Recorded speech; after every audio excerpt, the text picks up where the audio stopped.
జయమా వారాహి శ్రీకుల పీఠంలో గుప్త నవరాత్రులు వారాహి నవరాత్రి ఉత్సవములు శాస్త్రోక్త విధిగా 15/7/2026 బుధవారం మొదలుకొని 23/7/2026 గురువారం వరకు నిత్యం వారాహి పరదేవత అమ్మవారికి ప్రాతకాలం అభిషేక అలంకరణ నివేదన కార్యక్రమాలు ఉంటాయి. సాయంకాలం గోధూలిక ముహూర్తము మొదలుకొని అమ్మవారి యొక్క విశేష కుంకుమార్చన పుష్పార్చనాది కార్యక్రమాలతో పాటు శ్రీ బృహత్వారాహి నవాహ యజ్ఞ మూలమంత్ర హవనాలు పుష్పాండ అష్టభైరవ చండోచండ బలి ప్రదానం నిత్య పూర్ణాహుతి మరియు అమ్మవారికి ఇట్టి కార్యక్రమాలు నిర్వహిస్తూ నవరాత్రులు 9 రాత్రులే దీక్ష.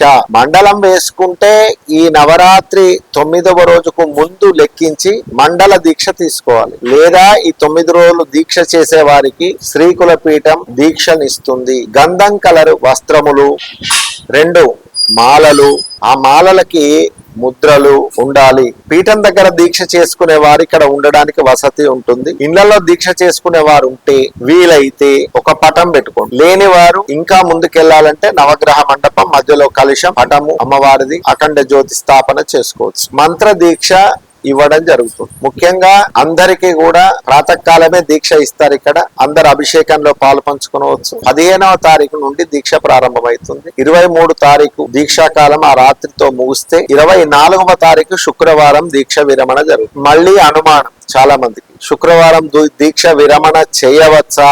తప్పకుండా చేయవచ్చు. అమ్మ ఎటు పోదు. అమ్మ ఎటు పోతుంది? యా దేవి సర్వభూతేషు శక్తి రూపేణ వస్తా. అంతటా అమ్మే ఉంది కనుక శుక్రవారమే దీక్ష విరమణ. మంత్ర మార్జనం మూల మంత్రాన్ని ఏ మంత్రం జపం ఇస్తారో ఆ మంత్రంతో మేము మీకు మార్జనం చేస్తారు కనుక ఇటు విశేష కార్యక్రమాలలో పంచుకొని అమ్మవారి యొక్క సంపూర్ణ అనుగ్రహానికి పాత్రులు కాగలరని శ్రీ శ్రీ శ్రీ త్రిశక్తి అష్టలక్ష్మి కామాఖ్య దశమహావిద్యా దేవాలయం మీ అందరికీ కూడా భక్తిపూర్వక ఆహ్వానం పలుకుతుంది. జయమా వారాహి.